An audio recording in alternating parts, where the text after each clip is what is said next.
Recording शुरू कर रही हूँ।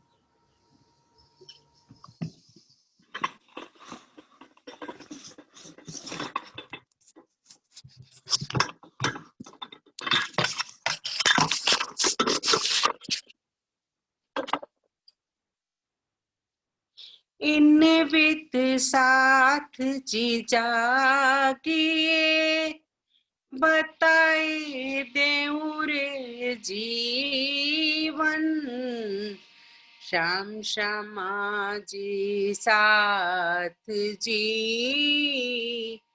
जित बैठे चौक वतन श्याम श्यामा जी साथ जी जित बैठे चौक वतन इन वित साथ जीजा किए बताए देऊं रे जीवन श्याम श्यामा जी साथ जी जित बैठे चौक वतन याद करो सोई साइत जो हंसने मांग्या खेल याद करो सोई साइत जो हंसने मांग्या खेल सो खेल खुशहाली लेके उठो कीचे केल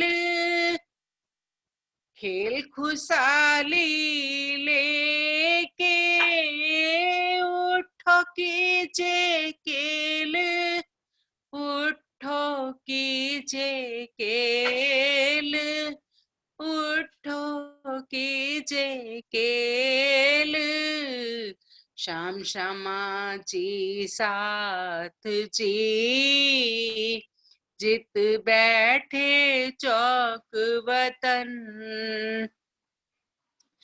इन वित साथ जीजा किए बताए देऊं रे जीवन श्याम श्यामा जी साथ जी जित बैठे चौक वतन सूरत एक ही राखिए मूल मिलावे माहे सूरत एक ही राखिए मूल मिलावे माहे श्याम श्यामा जी साथ जी तले मोम बैठे हैं जाए श्याम श्यामा जी साथ जी तले वो बैठे हैं जाए तले भोम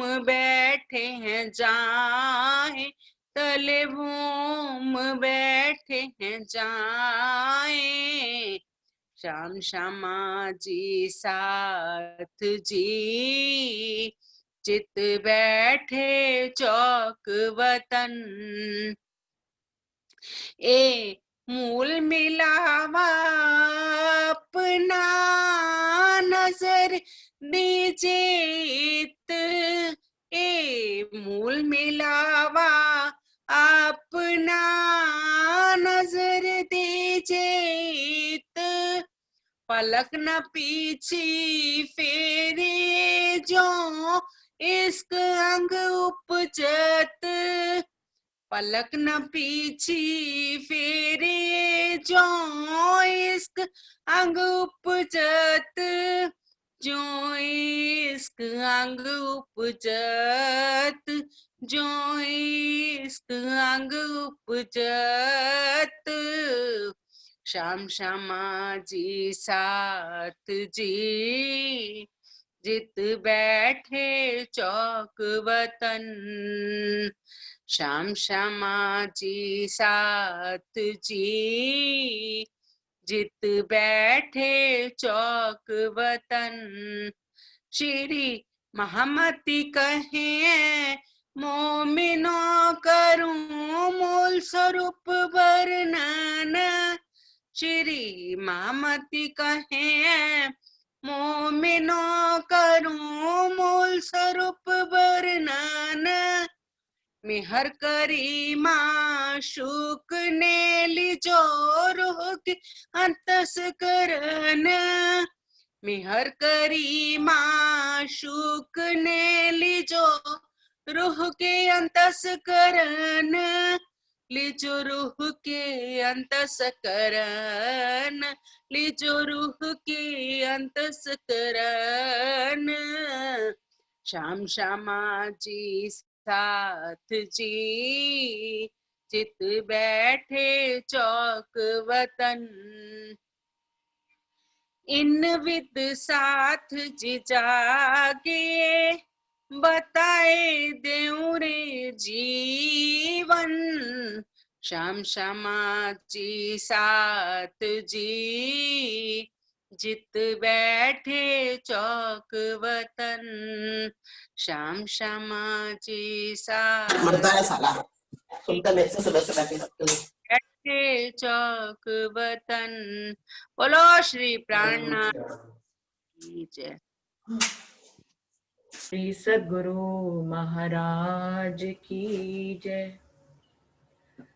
प्रथम लागू दुई चरण को धनिये न छुड़ायो खीन।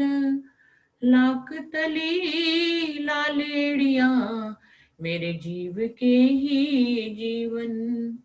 इन पाँव तले पड़ी रहूं धनी नजर खोलो बातून। पलना वालू निरखु नेत्रे मेरे जीव के ही जीवन। मेरे जीव के ही जीवन। सागर पहला नूर का चल रहा है, जो आखिरी चौपाई कल हम लोगों ने ली थी। ए जो अंदर अरस अजीम के खिलवत माशूक या आशिक नूर तजल्ला क्यों कहूं बका वाहिदत हक। आगे क्या कह रहे हैं? इन भात निमूना लीजिए करियो हक सहूर मोमिन। तुम ताले आया लदुन्नी तुम देव अरस रोशन। तुम देखो अरस रोशन। वो कह रहे हैं तुम्हारे ही भाग्य में ये आया है, ये तारतम ज्ञान आपके भाग्य में आया है। और इससे ही, इस वाणी से सहूर करते करते, विचार करते करते कि कैसे नासूत में रोशनी होती है, फिर कैसी मलकूत की होती है, और फिर कैसी जबरूत की होती है, और फिर कैसी लाहूत की रोशनी होती है। इस तरह से अपने विचारों को बढ़ाते बढ़ाते, अपने मंथन को बढ़ाते बढ़ाते तुम देखो अरस रोशन, तुम परम धाम को देख सकते हो। ये तुम्हारे ही भाग्य में आया है। बहुत बड़ी बात है। हम सब सुंदर साथ भी रोज चितवनी करते तो हमेशा ये बात बनी रहती है कि परम धाम दिखता है या नहीं दिखता है। तो पूरी वाणी में जगह जगह ऐसा कहा गया है कि परम धाम राजी महाराज का दर्शन बिल्कुल संभव है, और परम धाम की रूहों को ही संभव है। क्या कह रहे हैं? तुम ताले आया लदुन्नी तुम देखो अरश रोशन। तुम परम धाम को इस तरह से देखो। ए तुम ताले तो आया जो तुम अरस खिलवत निस्दिन सहूर ही चाहिए हक बैठे तुम्हें खिलावत। ये तुम्हारे भाग्य में क्यों आया है? पूरी दुनिया में इतने सारे लोग हैं, लेकिन तुम ही परम धाम क्यों देख सकते हो? तुम्हारे पास ही तारतम गान क्यों आया? क्यों? क्योंकि जो तुम असल खिलवत, क्योंकि तुम उस असल खिलवत के ही साथी हो, तुम वहीं की रूह हो। राजी महाराज तो इस बार सारे ब्रह्मांड को अखंड करने आए हैं, लेकिन उसमें जो रूहें जिनकी परातम राज्य के सामने बैठी है, वो रूहें तो विशेष ही है ना। तो कह रहे हैं जो तुम असल खिलवत। बहुत बड़ा दावा दे दिया कि आप खिलवत के हो, इसीलिए आपके पास, तुम्हारे भाग्य में ये तारतम ज्ञान आया है। निस्दिन सहूर यही चाहिए हक बैठे तुम्हें खिलावत। तुम्हें दर्शन कैसे हो सकता है जब तुम्हारे दिल में एक ही सहूर रहे कि हक हमें बैठ के वहां से दिखा रहे हैं। अब हम ये दावा ही ना लें कि हम परम धाम की रूह है या नहीं है, कहीं हम जीव तो नहीं है, कहीं हम ईश्वर सृष्टि तो नहीं है, तो कुछ नहीं। आपको एक ही दावा लेना है, निस्दिन सहूर यही चाहिए हक बैठे तुम्हें खिलावत। आपको हर पल हर घड़ी सिर्फ एक ही सहूर होना चाहिए कि मैं परम धाम की आत्मा हूं, और राजी मेरी परात्म को खेल दिखाने के लिए मेरी आत्म की नजर को राजी महाराज ने इस दुनिया में डाला। उस परात्म की नजर जब जीभ पर पड़ी तो उसको आत्म कहा गया। हक बैठे तुम्हें खिलावत, वहां पर हम परम धाम की रूहें हैं।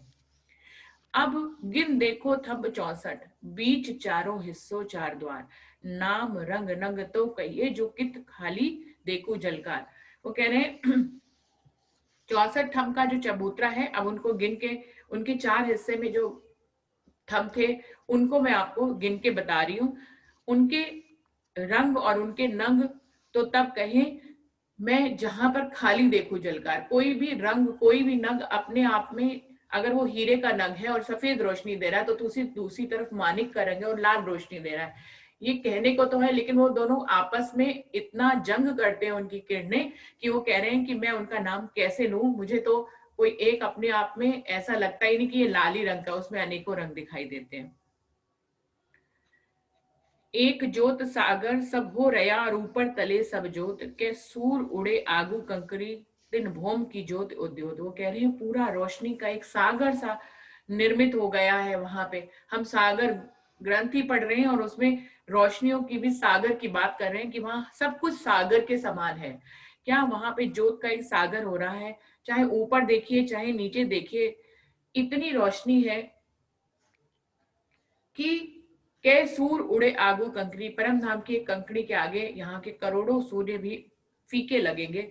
तिन भौम की ज्योत उद्योत, उस भूमि की जहां पर ऐसी महिमा है, उसकी ज्योत, उसकी रोशनी, उसके नूर, उसके बारे में आपको क्या कहें।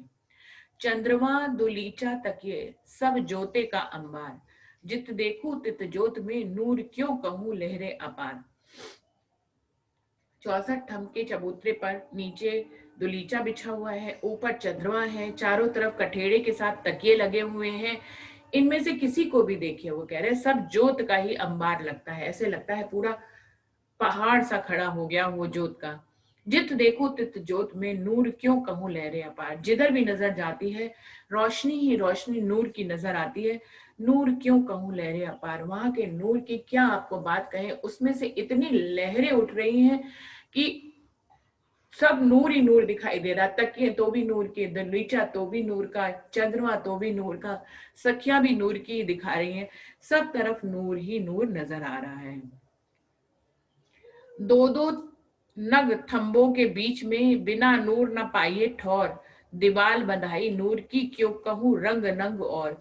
वो कह रहे हैं दो थंबों के बीच में ऐसे लगता है एक नूर की दीवार बन गई है। इसीलिए रंग और नगों का वर्णन करना बहुत ही मुश्किल है। बीच खाली चित जाएगा तित लड़त थंबों का नूर, उत जंग होत नगन की जित अधिक नूर जहूर। वो कह रहे हैं दो थंबों के बीच में तो नूर की रोशनी बन जाती है, और आमने सामने के थंबों जहां पर खाली जगह अगर दिखती है वहां पर भी थंबों का नूर आपस में लड़ाई सा करता है, ऐसे लगता है सब एक दूसरे को जंग कर रहे हैं, इतनी रोशनी है। उत जंग होत नगन को, वहां तो नगों के बीच में जंग होती है एक दूसरे की रोशनी को लेकर। जित अधिक नूर जहूर, जहां जंग होती है वहां पर तो दुगना नूर हो जाता है कि एक तरफ से एक थंब का नूर और दूसरी तरफ से दूसरे नग का नूर। नूर नूर सब एक हो गई एक दूजी को खेचत, दोनी जोत बीच खाली मिने, रंग क्यों गिने जाए इत। वो कह रहे हैं नूर नूर सब एक, सब नूर मिलकर एक नूर का सागर सा बन जाता है, एक किरण दूसरी किरण को अपनी तरफ खींचती है। तो इस तरह से वो कह रहे हैं किसी भी तरह से रंगों और नगों को गिना नहीं जा सकता। जहां पर दो किरणों का नूर है वहां पर तो दुगनी ज्योति हो रही है। जिमी जात भी रूह की, रूह जात आसमान, जल तेज वाय सब रूह को, रूह जात अरस सुभान। वहां पर सब कुछ चेतन है। क्या कह रहे हैं, वहां की जमीन भी रूह के समान ही है। जिस जमीन पर हम बैठते हैं, जिस जमीन पर हम चलते हैं, सुंदर साथ जी चितवनी की गहराई में जाकर पहले तो रूह अपने आप को ले जाना उसको मुश्किल होता है, वो अपने आप को लेके चलती है धीरे धीरे, फिर वो राजी श्यामा जी को अपने साथ जोड़ती है, फिर सखियों को जोड़ती है। तो ये चितवन की गहराइयां होती हैं, और सबसे बहुत गहरी चितवन की जो होती है वो गहराई वो ये होती है जबकि वो जिस धरती पर चल रही है उसको भी रूह के समान देखे, जिस आसमान के नीचे चल रही है उसको भी रूह के समान देखे, वृक्ष पौधों को भी रूह के समान देखे, वहां के रंग नंग नगो हर चीज को, सिंहासन को, कुर्सियों को, वहां के जो श्रृंगार है, हार है, पाग है राज्य महाराज की, कुछ भी है, दुगदुगी है, सब कुछ रूह के समान है। वो रूह की तरह बातें करते हैं, वो रूह की तरह चेतन है। तो क्या कह रहे हैं, चितवन की गहराई में जब हम सबको रूह के समान देखने लग जाते हैं, उनसे उसी तरह के भाव हमारे दिल में आने लग जाते हैं, हम उनको देखते हैं और वो भी हमें देखते हैं, तो ये जो है चितवन की सबसे गहरी अवस्था होती है। जिमी जात भी रूह की, रूह जात आसमान, आसमान भी रूह की तरह है, चाहे वहां का जल हो, वायु हो, अग्नि हो, सब राजी महाराज की तरह, श्यामा महारानी की तरह और रूहों की तरह सब जो है आत्म स्वरूप है और चेतन है। पशु पक्षी या दरखत रूह जिनस है सब, हक अरस वाहिदत में दूजा मिले न कछु कब। चाहे वहां के पशु पंक्षी हो, वहां के दरखत हो, पेड़ हो, पौधे हो, सभी रूह जिनस है सब, सभी आत्म स्वरूप है। कह जाना पढ़ जाना बहुत आसान है, लेकिन इसको भावों में लेना यहाँ तक बहुत गहरी बात होती है कि पशु पक्षी दरखत जमीन आसमान गलीचा चबूतरा सिंहासन कुर्सियां सबको रूह की तरह देखना। हाँ करस वायदत में दूजा मिले ना कछु का। वो कह रहे हैं ये हमारे वाला जी अक्षरातीत सुभान की अरस है और यही उनकी वायदत है, वहां पर आत्म स्वरूप से अलग कुछ भी नहीं है। जो पहले हम लोगों ने प्रश्नों के ऊपर डिस्कस किया कि अक्षर ब्रह्म को जो है वो इश्क मिलता है या नहीं, लक्ष्मी जी को तो इश्क मिलता है, ऐसे चौपइयों में आता है। ये वाली चौपइयां पढ़ लें तो सारे प्रश्न ही खत्म हो जाते हैं। जब सब कुछ रूह जिनस है, सब वही उसी वायदत में आते हैं, सब उन्हीं के इश्क में आते हैं, तो दूजा मिले ना कछु कब, वहां पर तो कुछ दूजा है ही नहीं। तो अक्षर ब्रह्म भी दूजे कहाँ है, लक्ष्मी जी भी दूजी कहाँ है। इन चौपइयों को गहराई से इसका मतलब अगर समझ लिया जाए तो कोई प्रश्न ही नहीं रहता। परम धाम के बारे में तो नहीं रहता, दुनिया के बारे में तो फिर भले चाहे अभी तक प्रश्न खड़े ही रहते हैं कि ऐसा क्यों है, दुख क्यों आता है, सुख क्यों आता है, चितवन क्यों नहीं लगती है, ये सारी बातें तो फिर हो सकती है, लेकिन परम धाम के बारे में कोई प्रश्न नहीं रह सकता, क्योंकि ये चौपइयां सारे प्रश्नों को स्वयं ही खोल देती हैं। क्योंकि एक ही बात, दूजा मिले ना कछु कब, परम धाम में दूजा तो कुछ है ही नहीं। फिर अक्षर ब्रह्म भी दूजे नहीं है, पशु पक्षी भी दूजे नहीं है, और सिंहासन कुर्सियां भी दूजी नहीं है। दूजा तो कछु है नहीं, दूजी है हुकुम कुदरत, जो पैदा फना देखन की फना मिले ना माहे वायदत। अगर कुछ दूजा तो है नहीं वहां पे, दूजी है हुकुम कुदरत, राजी महाराज जो एक हुक्म पारित करते हैं अक्षर ब्रह्म को कि योग माया के ब्रह्मांड से वो अपने अव्याकृत सबलिख ब्रह्म सत्स्वरूप ब्रह्म और केवल ब्रह्म के माध्यम से वो अपनी एक बनने और मिटने वाली जो है वो कायनात बनाए। सो पैदा फना देखन की फना मिले ना माहे वादत, जो पैदा फना मतलब बनने और मिटने वाली दुनिया बनती है वही दूजी है। परम धाम में दूजा कुछ भी नहीं है। लेकिन फना मिले ना माहे वाहिदत, वाहिदत में ये फना बनने मिटने वाली दुनिया वाहिदत में नहीं आती है। इसको दूजा कह सकते हैं जिसको बनाने का राजी महाराज हुक्म देते हैं अक्षर ब्रह्म को। जो कचुक चीज अरस में सो सब वाहिदत माहे, परम धाम में कोई भी चीज है वो वाहिदत के अंदर आती है। चीज को भी वाहिदत के अंदर कह रहे हैं तो अक्षर ब्रह्म और महालक्ष्मी तो बिल्कुल वाहिदत में आते हैं। जो कचुक चीज अरस में सो सब वाहिदत माहे, जरा एक बिना वाहिदत सो तो कछुक ना है। वहां पे राज्य की एक दिली से भिन्न तो कुछ है ही नहीं, एक दिली ही सब कुछ है।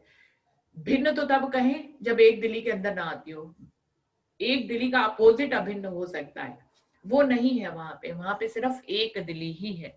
जरा एक बिना वायदा सो तो कछुक ना है, वहां पे कुछ भी नहीं है एक दिली के अलावा।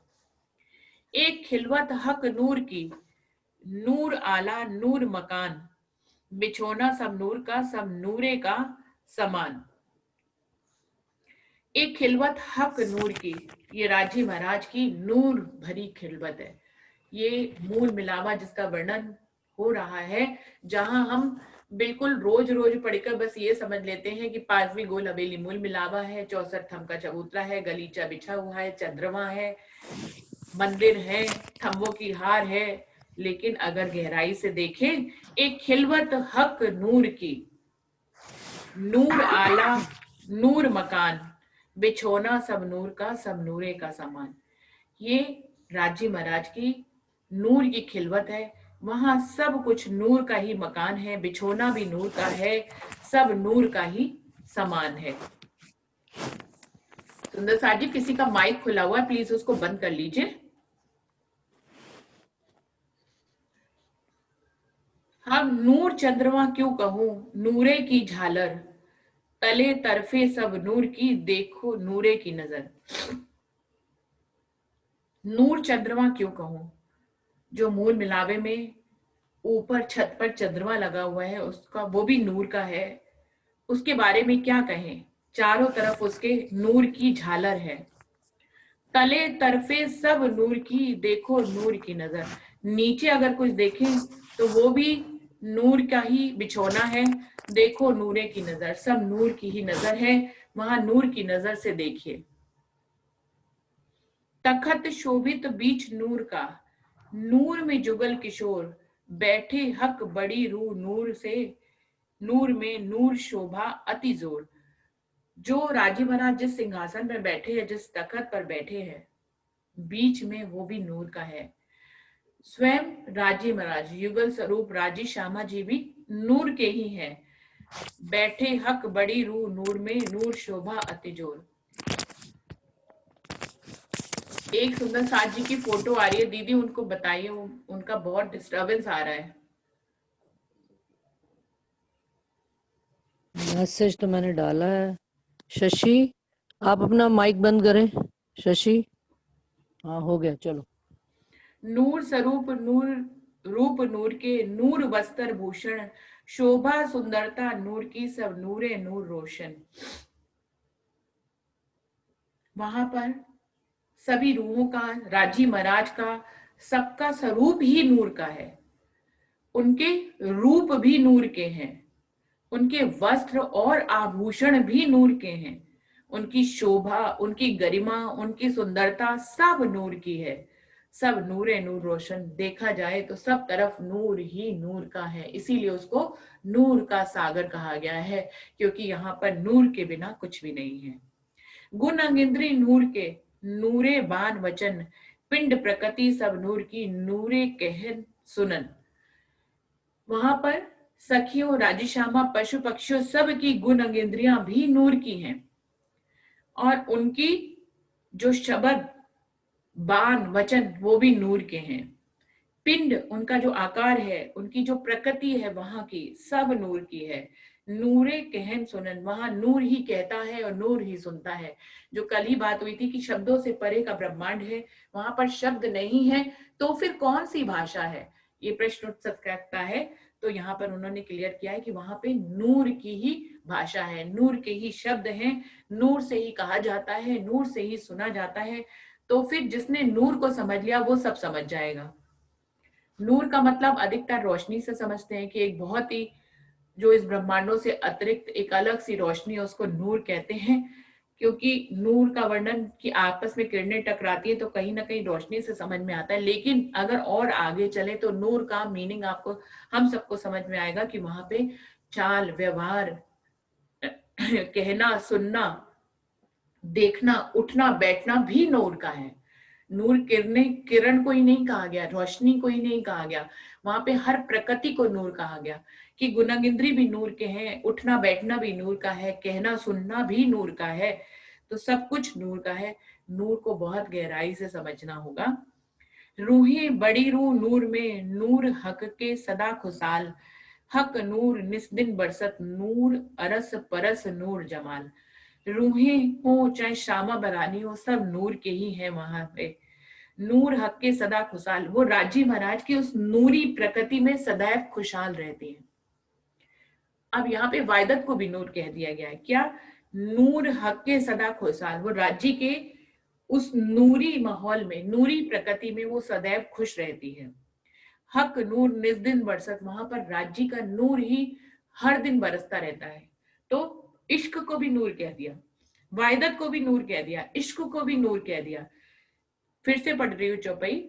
रूहें बड़ी रूह नूर में, श्यामा बनानी रूहें सब नूर में है, नूर हक के सदा खुशाल, और वो राजी महाराज की नूरी प्रकृति में खुश रहते हैं, यानी कि उनकी नूरी वाहिदत में वो रहते हैं।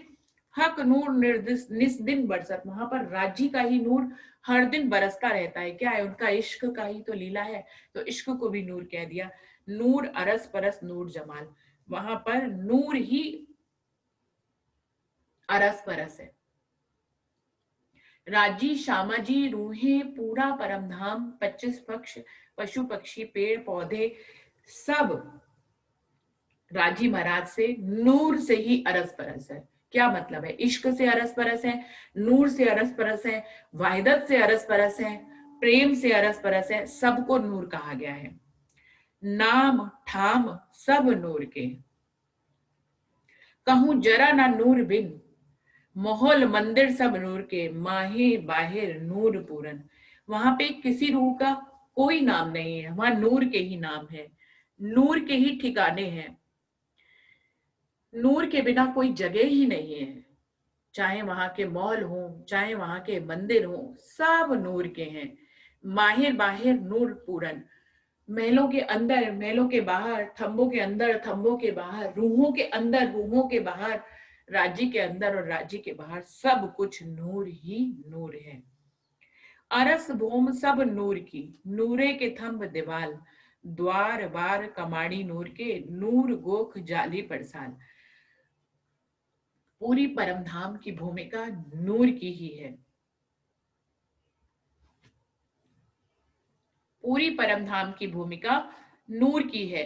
वहां के थंब हो, वहां के दीवाल हो, वहां के दरवाजे हो, झरोके हो, मेहराबे हो, जाली हो, पड़साले हो, कुछ भी हो, सब कुछ वहां पर नूर का है। मेहराब झरोखे नूर के, जर्रे जर्रा सब नूर, अरस माहे बाहिर सब नूर में, नूर नजीक नूर दूर। मेहराब झरोके नूर के, वहां का मेहराब हो, उनके झरोके हो, सब नूर के हैं। वहां का तिनका तिनका नूर का है, सोचना नूर का है, समझना नूर का है, देखना नूर का है, सुनना नूर का है। जर्रे जर्रा सब नूर, कतरा कतरा जर्रा जर्रा सब नूर का है। अरस माही बाहिर सब नूर, परमधाम में अगर कुछ कहा जाए कि ये अंदर है, ये बाहर है, तो ये शब्द भी नूर के ही बने हैं। अंदर बाहर भी यहाँ की भाषा में समझा रहे हैं, परमधाम में इसको अंदर बाहर नहीं कहा जाता, उसको नूर ही कहा जाता है। नूर नजीक नूर दूर, वहां पर सागर बहुत दूर है, रंग महल पास है, 7 मन 2000 मंदिर दूर है, पुखराज पहाड़ इतनी दूर है, 500 मंदिर की रौस है। ये सब यहाँ पर बताने के लिए है। वहां पर दूर और नजदीक भी नूर का है। बहुत गहरे से समझना है इन सब बातों को। नूर का सागर जो है वो सारे भेद खोल देता है कि परमधाम में क्या है, कैसा है, उसको कैसे समझना है, कैसे चितवन में लेना है, जहां पर सब कुछ नूर का है, कोई भाषा नहीं है, अंदर और बाहर भी नूर का है, गुणंग इंद्री भी नूर के हैं, दूर और नजदीक भी नूर का ही है। नूर नाम रोशन का दुनी जानत यूं कर, चौपाई में भी आ गया कि दुनिया नूर को एक रोशनी का नाम देती है। यहाँ पे कहा जाता है कि उसके चेहरे पे बड़ा नूर है, यानी कि रोशनी को कहते हैं कि बहुत चमकीला है। नूरी रोशनी को कहा जाता है। नूर नाम रोशन का दुनी जानत यूं कर, दुनिया ऐसा समझती है कि रोशनी को ही नूर कहा गया है, लेकिन परम धाम की रूहें रोशनी को ही नूर समझे, ये बिल्कुल सही नहीं है। सो तो रोशनी जिद अंधेर की, दुनी क्या जाने लो दुनी बिगर। रोशनी किसको कहते हैं? वो कह रहे हैं जो अंधेरे को मिटाती है उसको रोशनी कहते हैं, लेकिन क्या ये परिभाषा नूर की सही है? दुनी क्या जाने लो दुनी बिगर, उनके पास तारतम्य ज्ञान नहीं है, तो वो नूर की परिभाषा को क्या समझे? बहुत गहरी गहरी बात है। इश्क क्या है, प्रेम क्या है, राज्य के पास कैसे पहुंचे, कैसे नहीं पहुंचे, ये सारी बातें तो दिल में उपजती हैं, लेकिन नूर को समझ लिया तो ये सारी बातें अपने आप क्लियर हो जाएंगी। वहां नूर के बिना कुछ है ही नहीं। तले भूम चबूतरा बैठा हक मिलावा इत, नीचे जो चबूतरा है उसी पर सारी परमधाम की सखियां मूल मिलावे में बैठी हैं। हक आदि ऊपर बैठ के गिरोह को खिलावन, राजी श्यामाजी सिंहासन पर विराजमान है और रूहों को ये खेल दिखा रहे हैं वहीं पे बैठ के, मूल परमधाम में, मूल मिलावे में। अरस मता अपार है, दिल में न आवे बिना सुमार, ताथे लियाओ बीच हिसाब के, जो रूहें करे विचार। वो कह रहे हैं परम धाम का नूरी वर्णन, नूर का सागर वर्णन करना आसान नहीं है, बहुत ही अनंत है। दिल में ना आवे बिना शुमार, इतना अनंत है कि दिल में आने के लिए, आप सब रूहों के दिल में आने के लिए, मेरे दिल में आने के लिए राजी महाराज अपने आवेश से उसको इस नूर सागर की चौपाइयों में संग्रहित करके उसको शुमार में ला रहे हैं, जिससे कि हम थोड़ा सा कंकड़ी जितना, जर्रे जितना अंश नूर सागर का समझ पाए। ताथे ल्याऊं बीच हिसाब के, जो रूहें करे विचार। इंद्रावती कह रही है इसलिए मैं उनको हिसाब में लाकर कह रही हूँ, वरना तो वो तो हिसाब से बिल्कुल आगे है, जिससे कि रूहें इस हिसाब से बेहिसाब मूल मिलावे को देख पाए, उसको समझ पाए, वहां तक पहुंच पाए। तो हिसाब करके दिखाया, लेकिन हिसाब से हमें जाना बेहिसाब में है, इसलिए हिसाब किया गया कि अगर बेहिसाब बेहिसाब कहती रहूंगी कि अनंत है कहती रहूंगी तो कुछ भी दिमाग में नहीं आए, क्योंकि यहाँ के हमारे गुणंग इंद्रिय हिसाब को ही समझ पाते हैं। तो इसलिए हिसाब में लाया गया, जिससे कि हम उस सीमाओं को छोड़कर अनंत सागर, जो नूरी सागर है, वहां पर पहुंच पाए। अरस माही सुमार में, जो हक ले आए माहे दिल मोमिन, बेसुमार ले आए सुमार में, माहे आवने दिल रूहन। अर्श का तो कोई शुमार ही नहीं है, लेकिन ये राजी महाराज अपनी हिकमत करके उसको मोमिनों के दिल में ले आए, बेसुमार ले आए शुमार में। इस प्रकार बेशुमार को राजी ने शुमार में लिया है, क्योंकि वो पूर्ण परमधाम को और अपने पूर्ण स्वरूप को रूहों के दिल को अर्श करके देना चाहते थे, तो बेशुमार को शुमार में ले आए। ये हिकमत राजी महाराज ने किसके लिए की? हम लोगों के लिए की। इत फिरते 7 मंदिर, तीन बीच गलियां चार, चारों तरफों देखिए जानो जोते का अंबार। 60 मंदिर गोलाई में है, 3 बीच गलियां 4, उनके बीच में 4 गलियां हैं। कैसे? उन थंबों के बाहर की तरफ जो है वो 2 थंबों की हार 3 गलियां हैं, उन मंदिरों के अंदर जब जाएंगे तो 1 थंबों की हार 2 गलियां हैं। तो इस तरह से उन्होंने अंदर और बाहर दोनों की जोड़कर 4 गलियां कह दी हैं। वैसे इकट्ठी 4 गलियां नहीं है, मंदिरों की हार के बाहर 2 थंबों की हार 3 गलियां हैं, मंदिरों की हार के अंदर 1 थंबों की हार 2 गलियां हैं, और कमर भर ऊंचे चबूतरे पर फिर से 1 थंबों की हार है। चारों तरफों देखिए जानो जोते का अंबार, वो कह रहे हैं कहीं भी देखिए जोत का ही अंबार आपको दिखाई देगा। 64 टाके घोड़े और दिवालों चित्रामन, शोभा क्यों कहूं जोत में भरियो नूर रोशन। वो कह रहे हैं जो चौखट बनी हुई है उनके ऊपर घोड़ों के मुख जैसी आकृति है, जो मंदिर जहाँ पे मेहराबें मिलती हैं वहां पर, और दीवालों चित्रामन, और जितनी भी दीवारें हैं वो कोई भी खाली नहीं है, सब पे अनेक तरह की चित्रकारी है। इस शोभा को, इस रोशनी को, इस जोत को क्या कहे, सब तरफ नूर ही नूर की रोशनी है। दीवालों चित्रामन के जोत उठे तरंग, साम सामी ले उठत करत माहो माहे जंग। दीवालों की चित्रामन के बारे में वो कहने आपको क्या कहूं, वहां से भी नूर की तरंगे ही उठती हैं।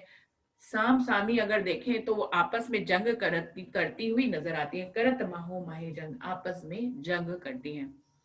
सुंदर साथ जी, समय ड्रेन आउट हो रहा है तो चौपाई को यहीं पे दोहराते हैं। दीवालों चित्रामन के जोत उठे तरंग, साम सामी ले उठत करत माहो माहे जंग, करत माहो माहे जंग। बोलिए श्री प्राणनाथ प्यारे की जय, बोलिए श्री सद्गुरु महाराज।